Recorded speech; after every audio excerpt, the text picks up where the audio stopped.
Hey guys, it's Alex coming to you today from just above the tide line at beautiful Harling Point to dissect the following question. When will real estate prices in Victoria, BC stop falling, and when will the same thing happen across the board in Canada? As I touched on in a few other videos, our values here are relatively insulated compared to the Canadian market as a whole, which has dropped by 12% according to the HPI from peak to trough. Currently in Victoria, we're just down by 4%, and there's a few reasons why. There's a few reasons why I think that will continue to be the case in Victoria. Maybe we'll not see as much of a drawdown, and maybe the worst is behind us. I'll get into all that in this video: mortgage rates, expectations, rate hikes, what is actually happening on the ground, so you can make an informed decision whether you're buying a home or selling a home in 2022 or 2023. Point number one, which I want to dispel quickly. The HPI is a lagging indicator, so that 12% number and 4% number that I just gave you is only contributed to by sales data. Meaning, if someone went unconditional on a purchase in May, but didn't actually close until August, the HPI is only informed when the sale actually completes and the property changes hands. So it does tend to lag by about 2 to 3 months compared to other statistics we look at, like average and median sale price on a monthly basis. Speaking to that, we've actually seen the median sale price of a detached home in Victoria, BC fall by 19% from March to now in September at $1,070,000. We also see similar rates of change across all segments: condos, townhomes, and similar trends happening in average sale price. Why, you ask? Well, mortgage rates have absolutely exploded, as many of you may know. If you've been looking at purchasing a home, or you've been looking at rates, or you've been reading the headlines at all, you get the impression that the landscape of real estate and lending has changed in a considerable way, which it has. 5-year fixed rates up something like 140% from the lows this year. 5-year variable mortgages on average up something like 170%. And a lot of that has been contributed to by our friends and Mr. Tiff at the Bank of Canada, who's brought our policy rate from 0.25, or effectively 0, to 3.25 as of the meeting at the beginning of September. Now, policymakers are looking at inflation data. We will get inflation numbers coming out tomorrow, actually, the 20th of September, which is one day after I'm filming this. And just like our friends south of the border, it seems like the Bank of Canada, which now has the highest policy rate of any of the countries in the G7, will begin looking more at the data than what their own instincts are telling them as it relates to how high they go at the next meeting, which is in October. A little bit earlier on, a few weeks ago, we probably had economists calling for 3.5% by the end of the year.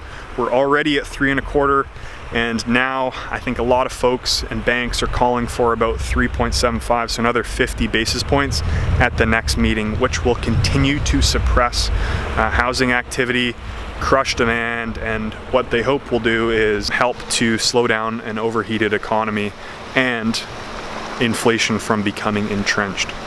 Whether that happens remains to be seen, but one thing is for sure: it's not good for real estate. Now, with rates aside, there are still those few things that do support prices here in Victoria, BC.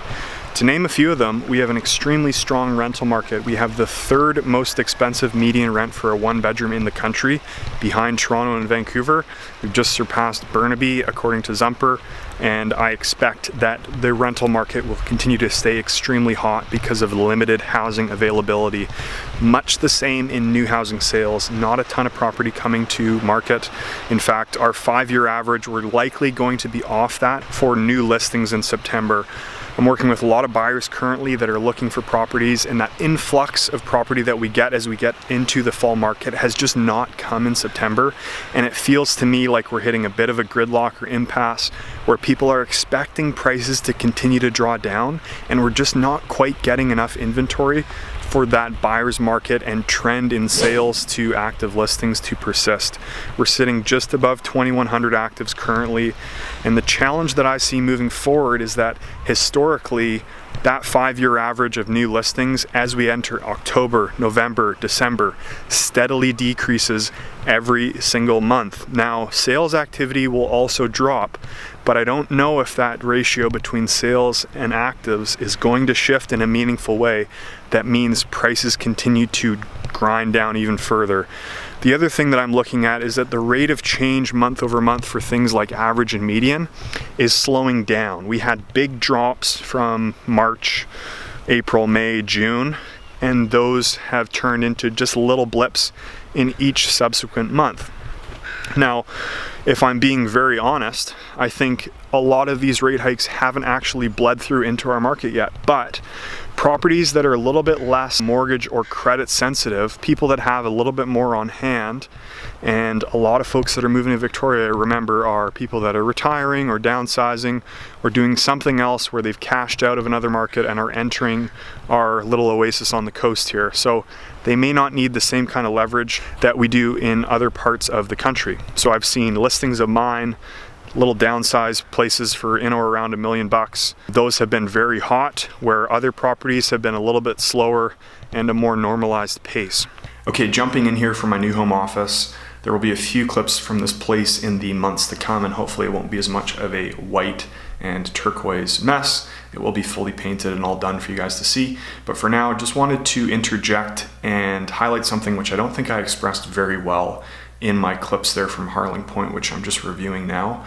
Wanted to talk about housing affordability and buyers' monthly cost as a measure of predicting prices. So if we were looking at a previous benchmark from, say, May or June, which again, a benchmark lags by a couple of months, at $1.3 million with 20% down and a 2% mortgage over a 30-year amortization, that monthly payment is just north of $3,800.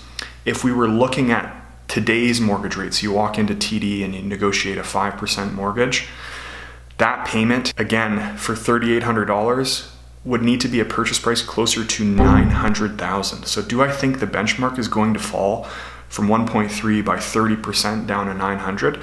I don't think so, just because the reality is not every buyer in Victoria needs access to mortgages or credit, just like I just mentioned.